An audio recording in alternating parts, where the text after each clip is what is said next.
Hello students, I hope you all will be fine at your home, safe and healthy. Now we will start our next chapter from our Flamingo book, that is chapter number 5, that is Indigo, and it is written by Louis Fischer. About this chapter, a brief summary. Louis Fischer once met Mahatma Gandhi ji in 1942 in Sevagram Ashram. Sevagram Ashram, it is in Gujarat in central India. And when he met Mahatma Gandhi ji, he really got impressed by his determination and his talks, whatever he told him. And there Gandhi ji told him that all those things, how he got an urge of sending Britishers from India, and about the Indigo movement, about the Quit India movement, everything. And Louis Fischer, he wrote a biography on Mahatma Gandhi ji, and his book, The Life of Mahatma Gandhi ji, is considered as one of the best book written on Mahatma Gandhi ji by Times Educational. Then about this chapter's author, the chapter author is Louis Fischer. He was born in Philadelphia and he served as a volunteer in the British Army between 1918 and 1920. He made his career as a journalist and wrote for the New York Times, the Saturday Review and the European and Asian publication. And I told you this chapter is an excerpt from his book, The Life of Mahatma Gandhi ji, and the book has been reviewed as one of the best books ever written on Mahatma Gandhi ji by Times Educational Supplement. Now let's start this chapter. When I first visited Gandhi in 1942 at his ashram in Sevagram in central India, he said, I will tell you how it happened that I decided to urge the departure of the British. It was in 1917.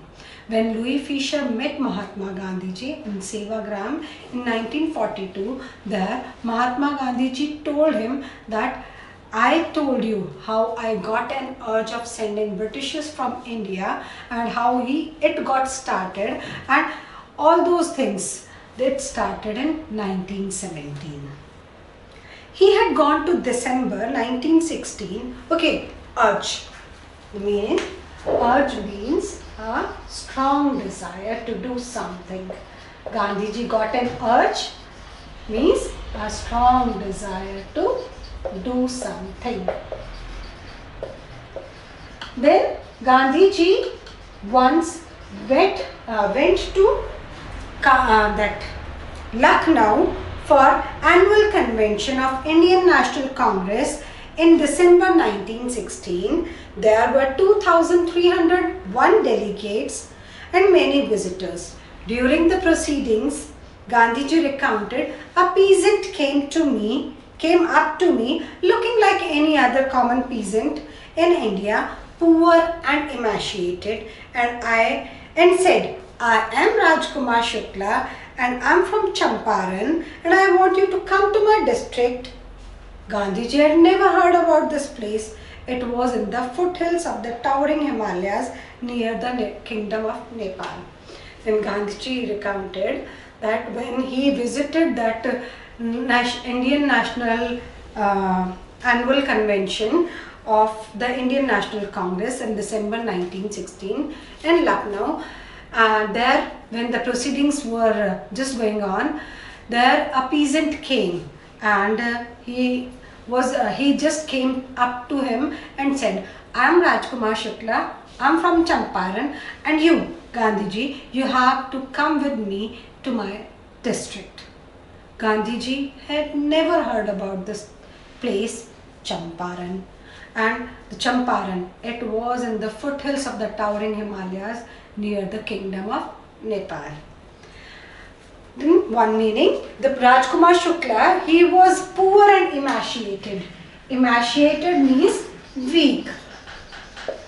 He was very weak and poor, just like other peasant in India, emaciated, weak or thin. Then, under an ancient arrangement, the Champaran peasants were sharecroppers. Rajkumar Shukla was one of them. He was illiterate but resolute. He had come to the Congress session to complain about the injustice of landlord system in Bihar, and somebody had probably said, speak to Gandhi. This is a brief description of Rajkumar Shukla. Rajkumar Shukla, he was from Champaran. He was one of the sharecropper. Sharecropper, it is an ancient arrangement under the British rule. That is, the farmers, they had to give one fixed part from their crops to the landlords as a tax. So it was he was the sharecropper from Champaran, and he was really frustrated and he was really exploited one farmer, and he wanted to complain against British rule or this sharecropping arrangement to Gandhiji. That's why he went to that annual convention in Lucknow to meet Gandhiji, and somebody told him that if you want to get your problem sorted out, you must visit Gandhiji. That's why he went there. Gandhiji, resolute. Resolute means determined. The one who is very determined for their goals, or for those who are having very fixed goals. Gandhiji told Shukla he had an appointment in Kanpur and was also committed to go to other parts of India. Shukla accompanied him everywhere. Then Gandhiji returned to his ashram near Ahmedabad. Shukla followed him to the ashram also. For weeks he never left Gandhiji's side. Fix a date, he begged. Now Gandhiji told Shukla that he had an appointment in Kanpur and a lot of appointment also in Indian parts or in the parts of India, but Shukla, Rajkumar Shukla, he accompanied Gandhiji everywhere, and when Gandhiji came back to his ashram near Ahmedabad, he followed him also there, and at last he said, fix a date please. Literally he begged to him. Impressed by the sharecropper's tenacity and story, Gandhiji said, I have to be in Calcutta in such and such date. Come and meet me and take me from there. At last, Gandhiji told him that he had to go to Calcutta on such and such date, and there he had to come there, and from there he could took him to his district, that is Champaran. Months passed. Shukla was sitting on his haunches at the appointed spot in Calcutta when Gandhiji arrived. He waited till Gandhiji was free, and Shukla, he reached at that particular spot in Calcutta to meet Gandhiji, and when Gandhiji was free, he waited till that time, and after that both of them boarded the train for Patna, that is the capital of Bihar nowadays. Then the two of them boarded a train for the city of Patna in Bihar. There, Shukla led him to the house of a lawyer named Rajendra Prasad, who later became president of Congress Party and of India. Then, after arriving at Patna, Gandhiji and Shukla, both of them just moved to Rajendra Prasad's house. Rajendra Prasad, he was the first president of Free India, and at that time he was the lawyer there, and then both of them, they reached at that place, but Rajendra Prasad was not at home. Rajendra Prasad was out of town, but the servants knew Shukla as a poor human who pestered their master to help the indigo sharecroppers. But the servants, they knew Shukla, and they already knew that he was one of the sharecropper who every time now and then just came to their house and pestered their master because he wanted to help the other sharecroppers also. So they let him stay on the grounds with his companion Gandhi, whom they took to be another peasant but Gandhiji was not permitted to draw water from the well, lest some drops from his bucket pollute the entire source. How did they know that he was not an untouchable? Now, when both of them, they were waiting for Rajendra Prasad, and the servant, they took him as the other common peasant. When Gandhiji felt thirsty, Gandhiji was not allowed to take water from the well, because they thought that if he would take that water, few drops of water will fall into the well and it might pollute the whole water. Why they were thinking that? Because both of all the servants, they were taking both of them as untouchable. This was the moment where Gandhiji thought of fighting against this system, that is untouchability.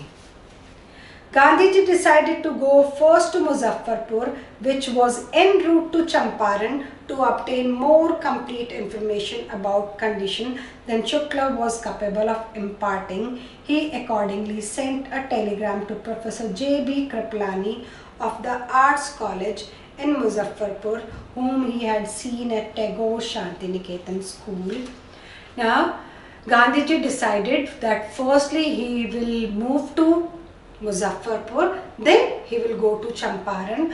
Then he sent a telegram to one of his known, that is J.B. Kripalani. He was the professor in Arts College in Muzaffarpur, and he had met J.B. Kripalani in Shantiniketan, Tagore Shantiniketan school. That's why he knew. He was already known to him. He was an acquaintance for him. The train arrived at midnight, 15 April 1917. Kripalani was waiting at the station with a large body of students. Gandhiji stayed there for 2 days in the home of Professor Malkani, a teacher in a government school. Then Gandhiji, when he arrived at the station at midnight, J.B. Kripalani, he was waiting at the station for Mahatma Gandhiji with lots of his students, and they were there to welcome Gandhiji. Gandhiji stayed there for 2 days in the home of Professor Malkani, a teacher in a government school. And Gandhiji, he took a shelter in Malkani's house for 2 days, who was one of the government teacher. It was an extraordinary thing in those days, Gandhiji commented, for a government professor to harbor a man like me. In smaller localities, the Indians were afraid to show sympathy for advocates of home rule. While staying in Malkani's house, Gandhiji commented that it was an extraordinary thing that he was staying in a government teacher's house, because on those days it was taken a bit different, as if someone just help anyone who was a lawyer from a home rule, so it was taken as one of the strangest thing, because people who were in government side, they were really scared of Britishers. The news of Gandhiji's advent and of the nature of his mission spread quickly through Muzaffarpur and to Champaran. Now, it was such a breaking news that it got spread easily in Muzaffarpur and in Champaran.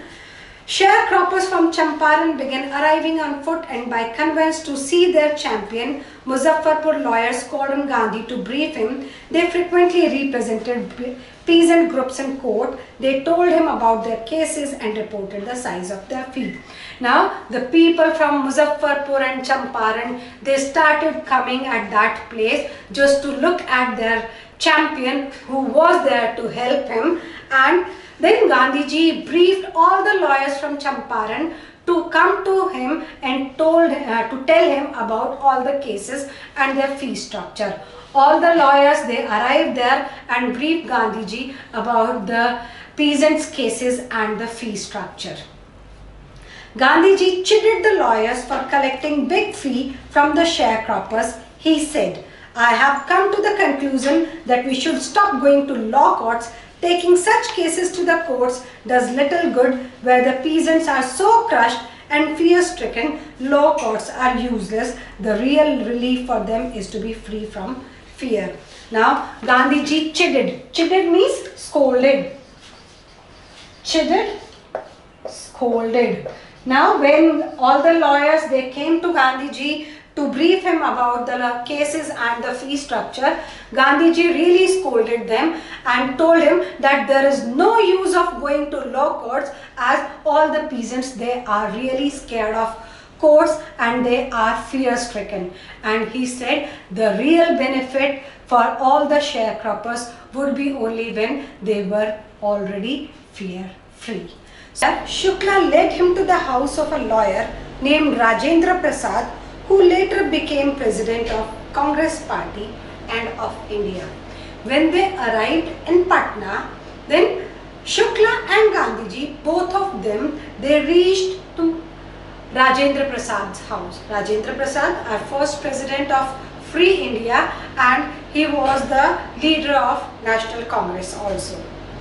Then when they arrived there, but Rajendra Prasad was out of the town.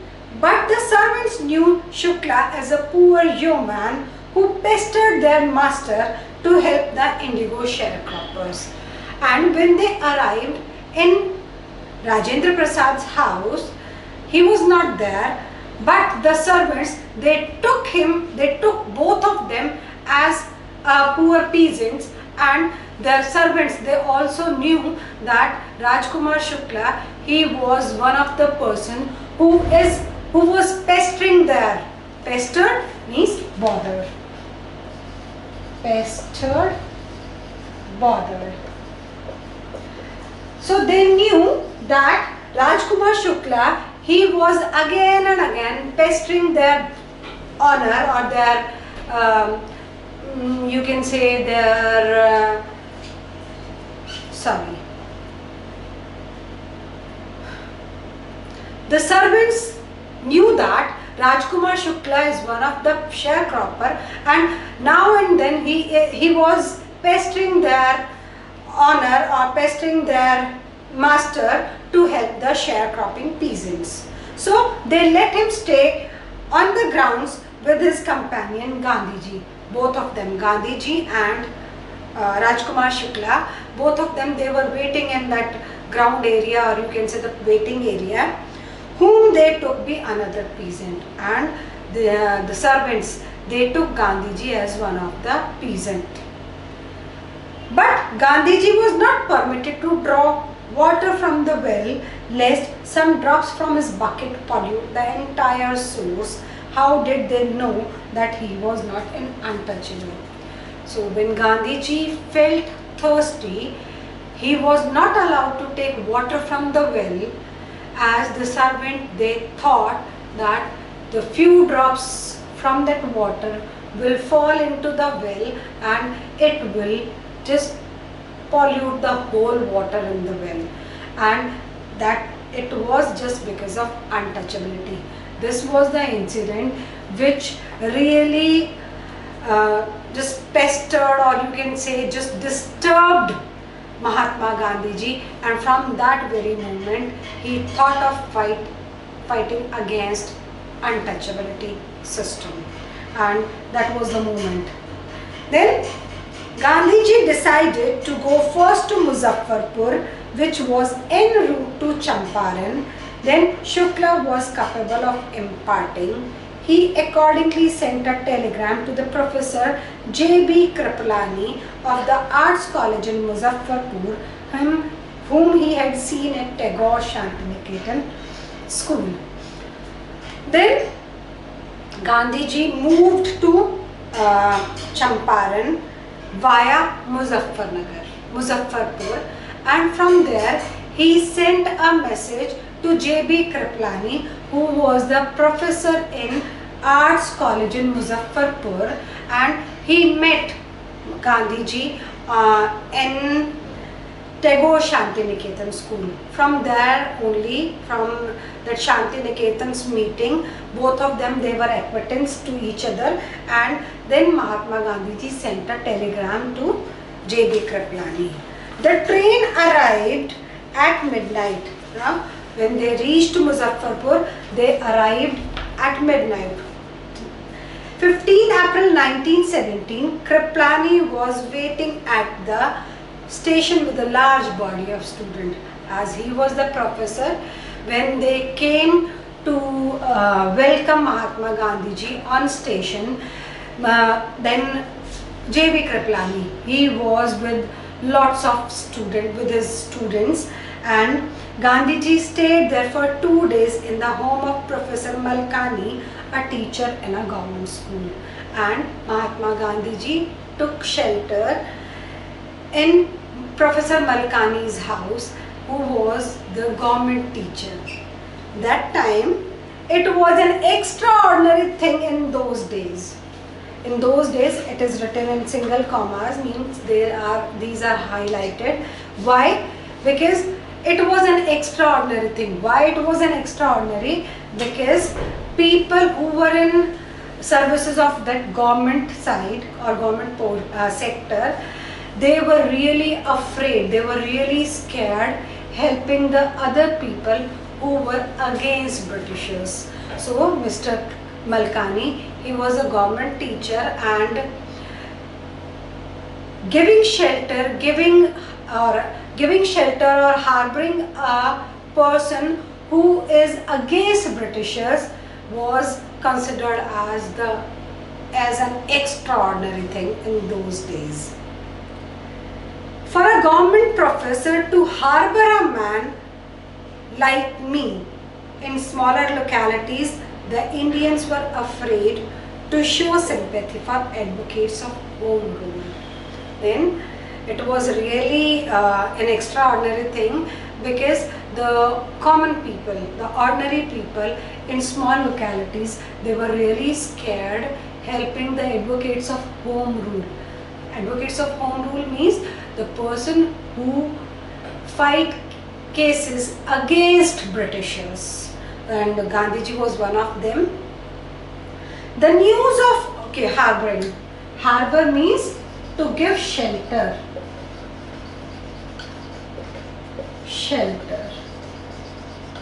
So Malkani ji, he harbored Gandhiji. The news of Gandhiji's advent and of the nature of his mission spread quickly through Muzaffarpur and to Champaran. Now it was a breaking news for everyone, for all the sharecroppers, that Gandhiji was like the person who is helping them, and they were taking him as their champion. So it was breaking news. It got spread in whole Muzaffarpur and Champaran. People started coming there to see their champion. We will read it. Sharecroppers from Champaran began arriving on foot and by conveyance to see their champion. Muzaffarpur lawyers called on Gandhiji to brief him. Now Gandhiji called all the advocates, all the lawyers to brief him or to tell him about all the cases. Muzaffarpur lawyers called on Gandhiji to brief him. They frequently represented peasant groups in court. They told him about their cases and reported the size of their fee. So when they arrived to meet, or when they came to meet Gandhiji, they told each and everything about their cases and the fees that they were charging from peasants. And when Gandhiji came to know about all those things, what he did? Gandhiji chided the lawyers for collecting big fee from the sharecroppers. Chided means scolded. Chided, you can call it chided, but I called it chided. So Gandhiji scolded them for taking that much big fee from those poor sharecroppers. He said, what he said? I have come to the conclusion that we should stop going to law courts. Taking such cases to the courts does little good where the peasants are so crushed and fear-stricken. Law courts are useless. The real relief for them is to be free from fear. Now he said that there is no use of taking these courts in the law court, because the peasants, they were really fear-stricken, and taking these courts in those law courts are doing nothing to them. They were totally useless for them, and the main thing that was to be done or that had to be done for them is to make them free from that fear. So this is the end of this session. I hope you all have understood the part that I have told you, and these are the words, difficult words and their meaning. I hope you will just retain it in your memory, so that when you will use these words in your vocabulary or in your sentences, in your answers, it will definitely improve the quality of your answers. So I hope whatever your queries will be, you will comment in this YouTube link, and trust me, I'm going to definitely sort it out. Thank you.